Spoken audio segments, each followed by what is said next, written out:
down. So it was the perfect opportunity, and they squandered it. Very disappointed in you, James Gunn. This is the worst thing you've ever done. The climax of this movie rocks really hard. Fred's on this motorcycle. Daphne fights electricity and wins. I don't know how she does that. She's just really good at karate.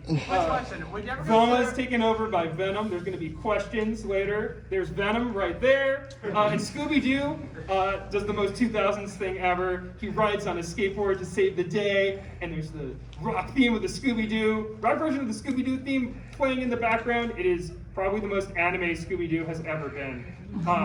But is it a good movie though? For those coming up later, for those who showed up later, whenever that's on screen, that's what I want you to say.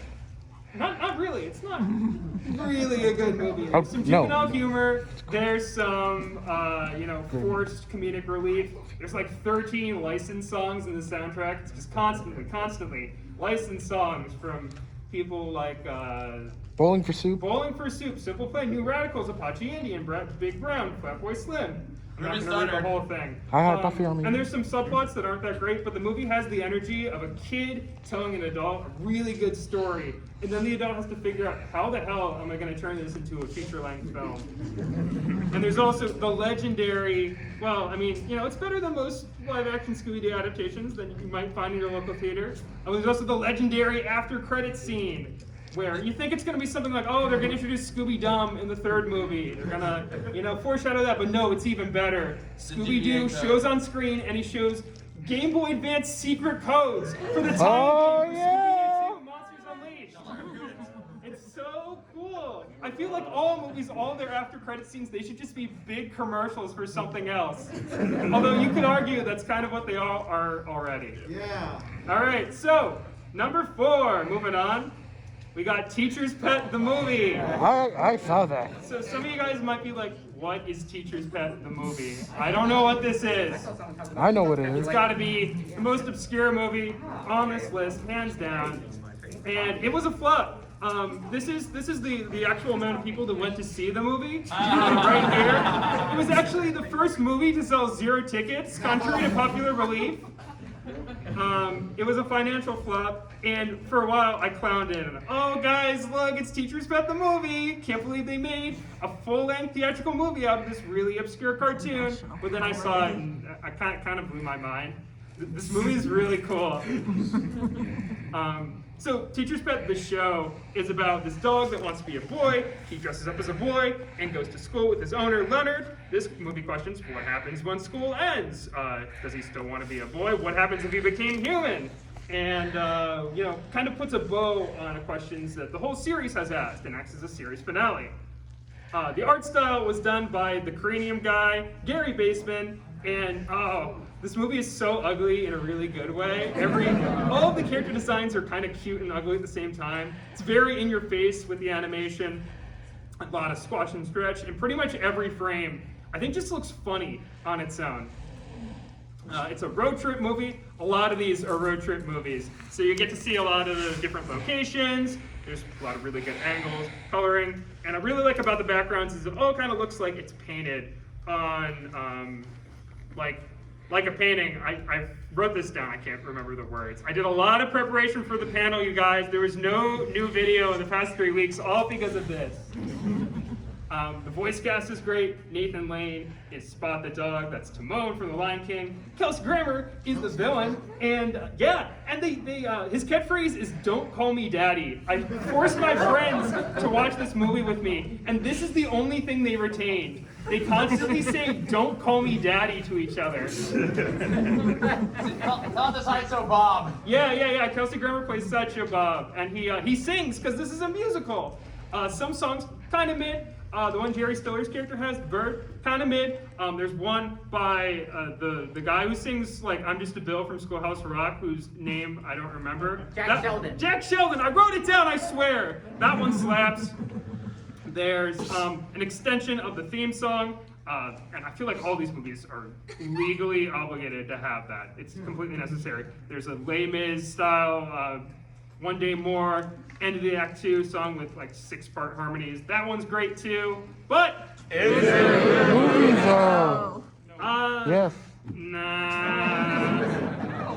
Honestly, a lot of the novelty of this film, the first time I saw it was like, oh my god, Disney made this movie. They made this really weird Looney Tunes style movie. But you know, on some level, you gotta admit that the plot's a little bland. There's side characters I don't really like, and it's only 67 minutes long. Literally, the film completely wraps up its plot in 2 minutes through one musical number.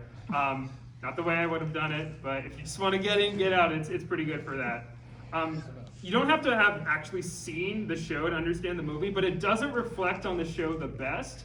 The whole thing is about Spot the dog pretending to be a boy so he can go to school. So you assume that, oh, he's like a kid. But then it turns out when he's a human, in dog years, he's a full-grown man. So he's been hanging out with these kids for like 2 seasons of the show. That's a little creepy. What else is creepy is that he tries to stay with his owner by falling in love with his mom. This Disney movie, asks the question, what if your dog dated your mom? There's also some themes in this movie that are a little touchy. At the end of the movie, spoilers for Teacher's Pet the movie from 2004. No. Spot the dog, he goes back to being a dog because he's like, oh, that's what nature wants. He rejects science, embraces nature. And some people, especially on the platform Letterboxd, are like, that's transphobic. They think that Teacher's Pet the movie is transphobic. I see it as being a human sucks.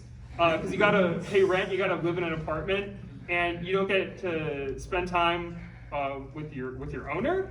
And it's kind of got that boy and his dog message. So that's kind of where the movie lands for me. I don't know why I feel like I needed to talk about this in front of a giant room of people. But yeah, Teacher's Pet the movie, beautiful movie, weird movie, not really a movie. And it's probably the craziest and obscure thing from the period of the late 90s and early 2000s. There's a part of me deep in my heart that loves it, even if I show it to the average person, they're gonna be like, what is this? So do not let Disney forget that they made this movie. Constantly remind the mouse that they made this. Yeah. The mouse is everywhere. He might be in this very room right now. Actually, downstairs doing autographs. I don't know. Number 3 is the Simpsons movie. Number 3. Simpsons movie came out 15 years ago. We're all getting really old. Why? What do you have to remind me here? Yeah, my friend Tariq just made a video about this, but I was working on this panel before that, so I did not rip him off whatsoever. So I remember a lot of the marketing surrounding this movie, and there's that classic scene where Bart skateboards nude. So when I first watched this movie, I watched the TV cut. So in the classic scene, right before you're about to see Bart's, let's say his ding-a-ling, there's this great moment in the TV cut where it says European version only. Classic cinematic moment. I feel like where you land on this movie kind of depends on how much of The Simpsons you've seen, because if you're a brand new fan, this is a brand new story, completely new world you're being introduced to. If you're like been watching the show for 18 years, it's like, I've seen it. It didn't have all the things I wanted. Not saying that all fans are like that, but this kind of tells a pretty basic Homer and Marge story about Homer being a jerk at the end of the day, and kind of definitely that's a big part of kind of how you feel about it. I just talked in circles, but I think you got the point.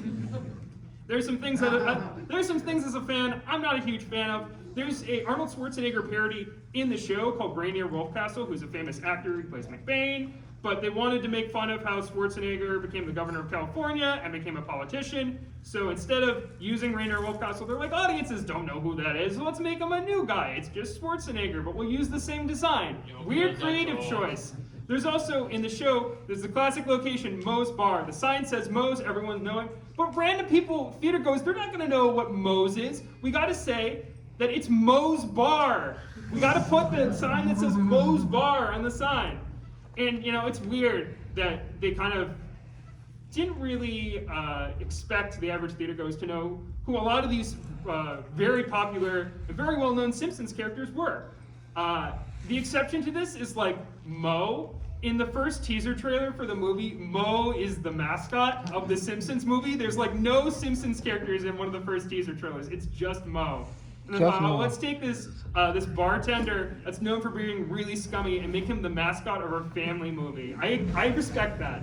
I love when Moe just shows up in random places where he really does not need to be there in The Simpsons. It's like one big inside joke. Also, the bunny's not breathing. Yeah, the bunny's not breathing. That's like a crusty impression. This is why I'm not a voice actor. I can do one voice. I feel like the movie really did elevate the writing and the acting and the directing of the show. Even if as a fan, I can be a little nitpicky towards it. Visually, this is the best The Simpsons has ever looked. There's locations that you've seen time and time again that you get to see more of. The lighting, especially like the snowtop locations in Alaska, those look great. And you get to see character dynamics through the staging, like Homer isolated from his family, and in the next shot, there's some really great character animation just in general in the movie, even if it's like in a dream sequence, or just like the character talking. It's like what you would expect from the best animated parts of a Simpsons episode. That's just what the whole movie looks like. There's some CGI stuff that hasn't aged the best. It's done by Rough Draft Studios, who did the work on Futurama with the CGI, and instead of doing spaceships and sci-fi stuff, they're animating realistic realistic-esque locations. So it kind of looks like the Simpsons game, but these parts are kind of blinking, you'll miss it. I love the Simpsons game. I love the Simpsons game, yeah! Big fan of that too. I keep tugging on my mask. I'm leaving this part in for the recording so people know why I keep doing it. It's very itchy. There are a lot of Simpsons background characters just kind of strewn around the background. Like pretty much instead of having random side characters or just misformed blobs like in season 1 populating the background, pretty much every character is an actual Simpsons character. Like, look everyone, there's classic Simpsons character Just Stamp the Ticket guy front and center in all of these scenes. Let's give a big round of applause for Just Stamp the Ticket man. I wish, man. I feel like more recent Simpsons episodes do a lot of these same things, like having tons of background characters, really good character animation, really good backgrounds, but there's a really good level of consistency in this movie that I think makes it look the best of all of them. But yeah, I mean, I guess so. I think it's solid. There's some stuff that the show never did that I really like Bart looking up to Ned Flanders as his father figure, when Homer kind of neglects him. That's really solid, and it ties into Homer's arc. And the dome covering all of Springfield gets all the side characters involved. Even if geographically it doesn't really make sense, Springfield is perfectly round. The Simpsons house is on the outskirts of Springfield. Other towns just do not exist. Springfield is just in a valley. It's strange, but really good, like as the premise of the movie. And if you look over to your right, nothing. Nothing. All right, and there's some things I go back and forth on. There's probably like a solid joke in every part of the movie. There's some political stuff, like I said, like the President Schwarzenegger stuff that doesn't really land, a little outdated now. Lisa falls in love with a boy. That's the second one of these movies where they're just like, let's give the girl a guy to fall in love with. And his name is Colin, he's Irish, and all my homies hate Colin from the Simpsons movie. Wow. He sucks. Wow. Dr. Nick dies in the movie, and they never, like, then in a year later on the show, he's just back. I don't know why they did that. Wasn't that funny? But whatever. You gotta let go of that kind of stuff. And I really like where they landed with Marge and Homer's relationship. It kind of questions, why do Homer and Marge do the things they do? Why does Homer always do stupid stuff? Why does Marge always go back to Homer? That's just who they are, and they love each other, and I really like that take on their relationship. So Simpsons movie, I talked about this one for a really long time. I do like it, even as a fan. There's like, oh, they could have changed that. Why wasn't Hank Scorpio the villain? All that kind of stuff. But at the end of the day, I think as a Simpsons fan, I have to admit that as the better Simpsons movie is actually The Mitchells versus the Machines. It will. It's just a Simpsons movie. Why haven't I heard that comparison? All right, so about a year ago, I was like, I'm going to do this video on weird and obscure merchandise. And then I made 2 entries of it, and then I got busy and I gave up on it. So here's one of them, and it relates to the Simpsons movie. It's about 2 minutes. We're going to watch it. Yeah. Here we go. Merchandise for animated films is done so far in advance that it can often misrepresent what's being advertised if a character design is changed late in the game. One of the most drastic examples is Russ Garfield, the antagonist invented for the Simpsons movie. I'm afraid we lost them, sir. as the head of the Environmental Protection Agency. But initially, he was a more downtrodden and wimpy man who spoke slowly and had worked hard to come into power. He wasn't very imposing, and test audiences in Portland, Oregon found him to be too depressing. Mr. President, Springfield's pollution has reached crisis levels. It's completely different. Any recorded levels that I've ever seen. And I look at levels all day long. And so in the final film, Ross Gargoyle became a more confident alpha male type, except in toy form.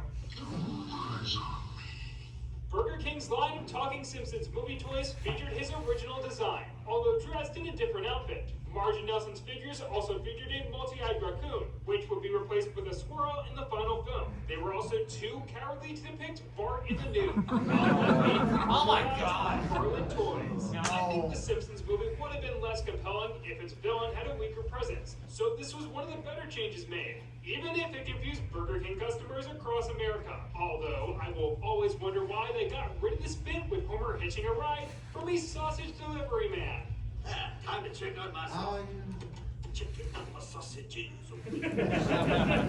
See my sausages sitting up. I only put that clip in there because I really like the Sausage Guy song.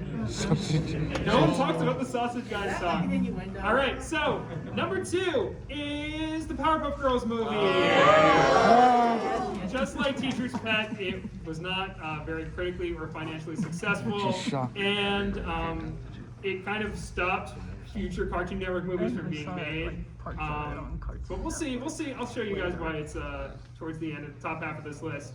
It was a very competitive summer of 2002. You had big hits like Men in Black 2, Spider-Man, and a week before that, Hey Arnold the movie came out, and that was a movie made for TV that was just kind of plastered on the big screen and not very well received, didn't make a ton of money either. So that kind of started to sour the reputation of these stupid cartoons on the big screen. Why would I pay money for something you can see on TV? Powerpuff Girls as a brand was aimed at little girls, but there was a lot of adult viewers at the time watching from the comfort of their own home. And they didn't really have anything related to the franchise that they could really latch onto. This was decades before brony culture would really come into prominence. So that's why director of the movie and series creator Craig McCracken, he was instructed to make the movie for, and I quote, 25-year-old guys. So as a result, the Powerpuff Girls movie did not get very rave reviews. Roger Ebert called it an orgy of senseless violence and destruction. And if you're like a 7-year-old boy, that's gotta be like the coolest thing in the world. But the movie has the word girl in the title, so no kid was going to this movie. Nobody saw this. And there's a lot of things that people kind of stray me away from really liking and latching onto the movie. For years, the only way you could see it was in 4:3. It's really hard to track down a full HD copy. There's things that were in the show that the movie started, like Mojo Jojo's stupid pointy ears. He looks like an elf. I don't like it. And it's just the origin story of the Powerpuff Girls that you see at the beginning of every episode. So why would you watch this movie? And it's because it's awesome. This movie slaps. Visuals, great. The stakes, high. The music to my ears. It's really good. And Powerpuff Girls, superhero parody. Powerpuff Girls movie, superhero origin story parody. The girls immediately get their powers, they know how to use them, and they wreck up the town. And this was like a decade before Marvel movies and DC movies were like, what happens when the superheroes destroy the city? Powerpuff Girls movie did that in 2002. And the girls are taken advantage of for their powers because they were literally born yesterday. This movie, I think, where you land on it, what makes or breaks it for some people is if you can get behind how it's really frantic 1 minute and then really slow and melancholy the next. The show is like that, and the movie just really heightens that. And I think it's well done, but if you can't get behind that, you probably will not like the movie. The creative team, as seen below in that very delightful cameo, they had a lot of control over how it looked. A lot of production work was done in-house at Cartoon Network in California, and it was the first Powerpuff Girls thing to be done digitally, and they really took advantage of the format. There's great colors, great staging. There's some shots like the one with Mojo Jojo down at the bottom left that really kind of like mess with you. It's like, all right, guys, you're looking at a giant theater screen. How about you stare at this really small box on screen? Doesn't that sound like fun?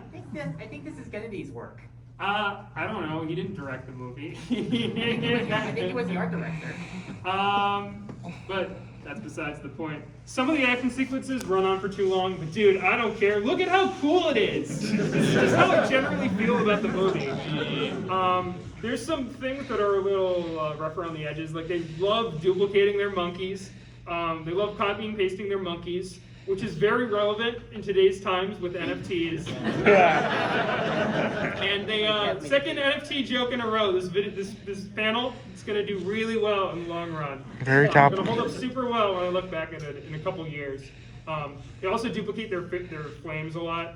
But there's some stuff that's super impressive. I'm going to show this like 40-minute shot. First 20 seconds, there are some brief flashing lights. I'll tell you guys when to look. But do not worry, I will narrate the entire time. All right, so you got Mojo Jojo. He's laughing. We're pulling back. There's some monkeys in some tubes. There's a tail. We're pulling back. More monkeys. More tubes. Pulling back. Back. Through the window.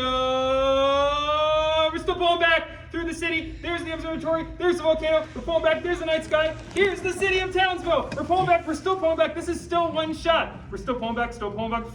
More buildings here through the window. There's the dollhouse. There's the bed. And here are the Powerpuff Girls and their nightstand. We're still pulling back. This is still one shot. Pulling back. Still going. Pulling back. Oh, I guess you can look now. I forgot to say that. Pulling back. Pulling back. And the shot is done. I don't know how they did that.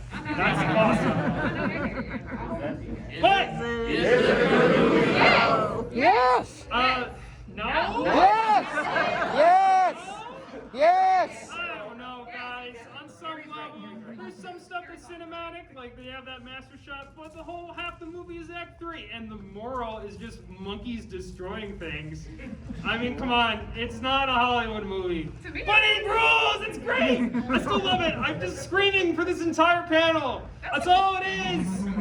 Powerpuff Girls movie, it is pure Powerpuff Girls. Yes. Either in some level, it's just like a heightened version of the show. That's what you need sometimes.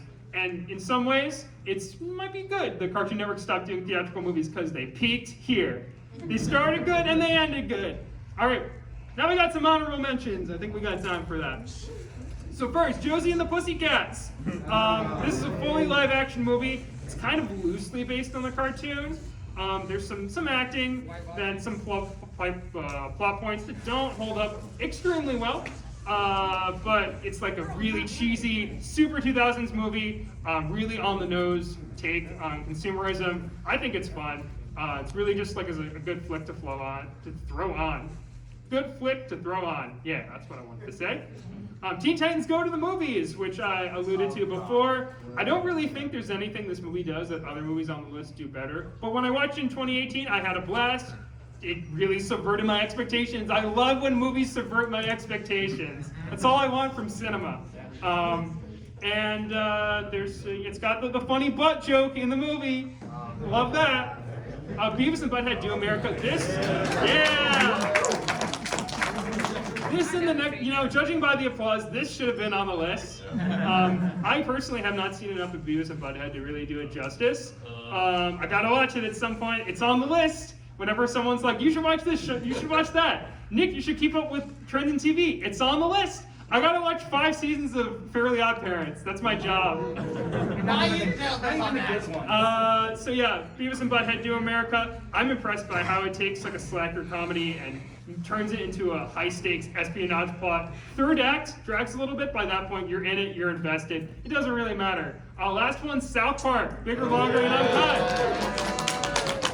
This is probably one of my favorite movie musicals, especially animated movie musicals. But I've talked about it before, and personally, like on my YouTube channel. And if I played a single second of any of the songs, I would get booted out of here immediately. So we're not doing that. All right. So now for number 1. This is gonna be super predictable if you know me and my taste. It's both the SpongeBob movies because I couldn't pick. And I say both of the SpongeBob movies because I like to pretend that the third one doesn't exist. What's I'm that? sorry. It belongs in the trash. It is not old and brash. What's that? So let's start with the first Come one. on, dude. First, SpongeBob movie. I was completely enthralled in just all the culture that surrounded this thing. When it came out, I've seen it like 8 times. It's great, but recently, past couple times I've tried to watch it, I couldn't finish it. I think it's because I built up such a strong image of it from my childhood memories that I'm kind of afraid that's not going to live up to that. But, there's some stuff that I really like. I think the choice to just kind of use the hero's journey as kind of the way to structure it, that was a good call for such a wacky, and zany cartoon that fits into the 11-minute format. But there's some stuff that's completely subverted, feels very SpongeBob. Good choice to structure it that way. Movie flows super well too. I also like how it tries to scare the crap out of like 7-year-olds who watch the movie. The danger is real. There's a lot of spooky, scary monsters. And when they go on surface, it feels super alien and weak and strange and completely new. And I feel like those parts are shot really well. And I really like bottom left when SpongeBob and Patrick are getting close to the surface and they interact with the live-action deep-sea diver, the Cyclops. It's the Cyclops! Thank you. This is all I do to my roommate. I just do the Patrick voice all day long. He's doing somewhere else. But here comes personal preferences and nitpicking, baby. We love that stuff. Yeah. So here we go. As a movie, it doesn't look like a huge step up from the show. I'm biased because I've had like 15 plus years of other SpongeBob stuff that's been in HD, that's had, I don't know, probably a higher cumulative budget, but there's shading sometimes. There's weird choices like blurring the background when they're in the trench. I don't know why they did that. And the colors for characters like Squidward and Mr. Krabs, it's never looked right. I don't know why they're so bright red and kind of a dark blue. Weird choices there. I do like how the storyboards, they're really close to what the actual movie looks like. So here's the storyboards, and here's the movie. Oh my god. They followed that stuff really closely. It's super weird. I love it. Reminds me of like what OKKO does, where some of their drawings are super rough. Love that show. But then there's stuff like Plankton, where he's so veiny and gross. He's got all these claws. He's a weird monster guy, and he reminds me of like Bowser in Smash Bros. Where he's just like this giant monster, and he's gross. I don't like him. He's mean. It's not like a fun guy to be around. You know who's a fun guy to be around? Just regular Plankton and regular Bowser. They're like not treated very well. Yeah, they're not treated very well by their wife. They constantly fail. That's both the Plankton and Bowser I like. But if you like this version of Plankton, the one that's kind of like unstoppable, completely wins, it's an interesting take on the character, but it's just not the take that I've come to know. And Sponge Out of Water definitely does him justice, I think. But we'll get to that soon. There's also, there's also stuff like the Powerpuff Girls movie that carried over into the later seasons of the show, like butt jokes. The big, gross monster comes to Bikini Bottom, and that's what an entire episode is. Do you guys love hillbilly jokes? Hillbilly jokes are so funny. The new SpongeBob spinoff, they just added new characters, and they're just hillbilly jokes. And I sure love when SpongeBob cries arcs of tears. Let's write some episodes about that. That's a great idea. And there's some things where the movie tries to have its cake and eat it too, with the messages. Mindy, the mermaid, one of the new characters, she's like, you guys, you just gotta believe in yourselves, believe! And the movie kind of mocks that a little bit. SpongeBob and Patrick don't really listen to her, but then that's what the moral of the movie is. So yeah, it's a little weird in that regard. And then there's stuff like SpongeBob and Patrick. If you look at the movie for kind of a macro lens, they don't do anything to overcome their problems. They be themselves, and they stop all the bad guys. They don't do anything when they're confronted at the Tug Thug. SpongeBob just blows bubbles into Dennis's eyes, and he defeats himself. And on one hand, it's just SpongeBob and Patrick. They're themselves, and that's how they defeat all these, for lack of a better term, figures of toxic masculinity. That's kind of what the movie's about at its core. But you can also argue that they don't do anything. So I don't know. I feel like on some level, this movie comes so close. I am getting my words twisted because I've talked for like 45 minutes, and I've said the word movie too many times. But yeah, it's a good movie. At the end of the day, I can kind of put my personal biases aside, and there's other things that like I'm not too keen on. Mindy and King Neptune, love their designs, not the best characters, and the side characters, they do nothing. There's like basically, besides Mindy, 0 female characters in this movie. And the soundtrack though slaps, both the orchestral score and the official soundtrack. Really good stuff there. David Hasselhoff being in the movie just feels like a really good Family Guy joke that they elevate on over and over again. One of my favorite SpongeBob scenes. I love that they built a giant replica of him, and they had a giant big old fight scene on his back with lots of water flowing. Really good stuff. Great SpongeBob sequence. That went up for sale sometime. Yeah. I did some research into what happened to the giant replica of David Hasselhoff. I think they auctioned it off in 2014. To my knowledge, it was not sold and went back to his estate, but it's still out there. Maybe someday we can do a Raiders of the Ark style excavation into a giant hangar, and we will find the giant, huge David Hasselhoff replica. Mark my words.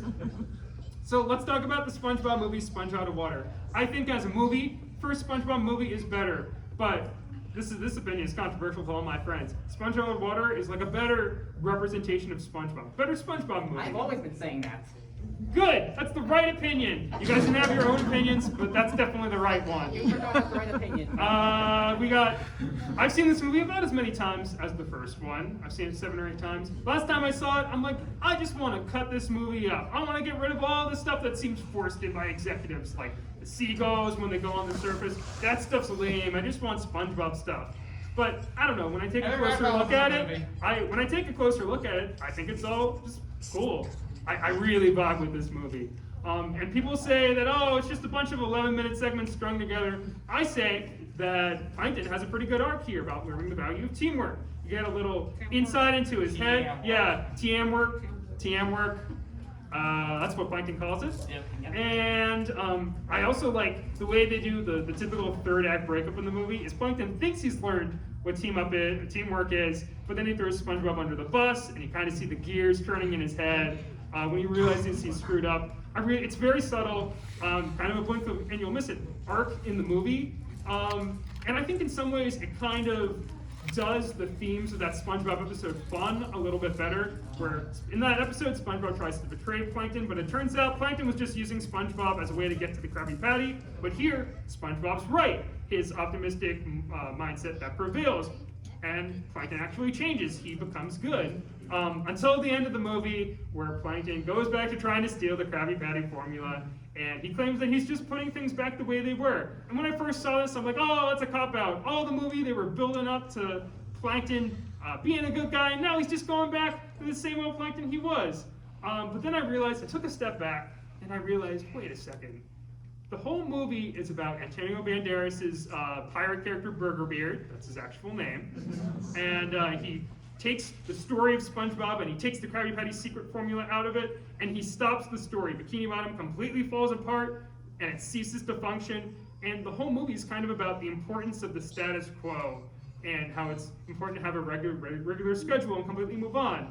And it's interesting because the entire production of the SpongeBob show stopped to make this movie. They need to get back to the Krabby Patty formula, and they need to get back to making the show. So it really got me thinking a lot. And then I realized I might be slightly overanalyzing a movie where SpongeBob and Plankton destroy Saturn and Jupiter in front of a giant stop-motion dolphin. Oh, that's right. I might be overthinking it just a little bit. We'll have some questions later. And I really like, just in general, I feel like the scope of some shots is better than the first movie. They do some sillier things, and if you look at the bottom right-hand corner, that's the most important thing for me. The storyboard supervisor for this film was a man named Kerry Yost. He is the character designer for one of my favorite shows, Clone High. And that shot right there, that's just Clone High with SpongeBob characters. The eyes look exactly the same. They're very lopsided. So I just love that look for SpongeBob. I think, like the Simpsons movie, this might be the best that SpongeBob has left. And I really like how the apocalypse setting completely transforms Bikini Bottom. This looks like what I wanted a SpongeBob movie to look. All the lighting, completely nuts, completely crazy, and it's sad that this is like one of the last theatrical, mostly 2D movies. This is one of the last mostly 2D theatrical movies. And they do a lot of art style changes. There's like a UPA style one, a very pastel style one, and I feel like the visuals kind of elevate parts of the movie that are not the best, like the epic rap battle of history. It's just kind of put at the I end. just said that. And to be fair, you can do a lot worse with bringing YouTubers into SpongeBob than epic rap battle. Like that scene is good. The rap is fine. Doesn't fit SpongeBob, but I love looking at it. And when it goes live action, you know, it's a little more generic, but the character animation still looks great. I feel like animation-wise, the third SpongeBob movie does look a little bit better. I'll give it that. But it's very well detailed, very good expressions. Some of the integration, like that shot with Antonio Banderas, just kind of hanging there. He's totally being held by a real plankton. But they sacrificed some of the realism to be fully cartoony, and I appreciate that. Like, I'm glad that we have a movie where superhero Squidward rides a realistic, live-action Sandy the Squirrel. But, honestly, yeah, it is. Doesn't matter. All right. Honestly, this movie, yeah, you could say it's just a bunch of episodes strung together, but I feel like being a movie really elevates it. Like, it looks the best it could possibly be, and it's super silly and zany and off the wall. And it is a downgrade from the first movie, but it is super unique and surreal. And I feel like, on some level, who cares if a lot of these movies aren't objectively good movies? A lot of what you see in them is what you think of the show. If you've never seen Teacher's Pet, maybe you'll love the movie, maybe you'll hate the movie because of how it reflects on the show. And sometimes it's fun to watch a movie that's super self-indulgent, like the after-credits scene of Scooby-Doo 2 Monsters Unleashed. It's fun to watch something that's super simple like Simpsons Movie or dark like the Powerpuff Girls movie. That stuff, it rules. So that's the conclusion. All movies based on cartoons are good, I guess. Sometimes. That's not a really good conclusion, but yeah, it's not a good sign that I spent like 3 weeks working on this and this is the best I could come up with. All right. But there's other reasons to watch these movies too, you know? Mr. Krabs dressed in Bonda's gear, if you know what I'm saying? It's pretty good. Yeah, I mean, I didn't say that I think Female Sandy is hot, but Mr. Krabs, it's looking pretty good. Looking pretty good over there. But one more thing, before we jump into the Q&A portion. We got something very special to share with all of y'all today. And for the past 5 years, I've been using the same avatar designs, which is the one you see over there in the left corner. But now my friend designed a brand new avatar for me, and you'll be seeing these in videos coming this summer. Oh. So here's one set. Shading and colors are kind of similar, but you see here, I made him look like exactly what I'm dressed in right now. Yeah. Is that Ella Smart? No. So here's some more poses. Looking dapper. I love Mark though. Let the record show. Stop crossing his arms. But these were actually done by my friend Painter Seep. He runs this podcast called Ready to Start the Podcast. I have been a guest a couple times, and even when I'm not a guest, they just mention me because it's funny, and I respect that. His art is awesome. Go give him a follow at Painter CP on Twitter. Give him a round of applause. Great job. What was written on your shirt? Nicktendo. Okay. Great question. Speaking of questions, we have 10 minutes, so let's do the Q&A. Come on up.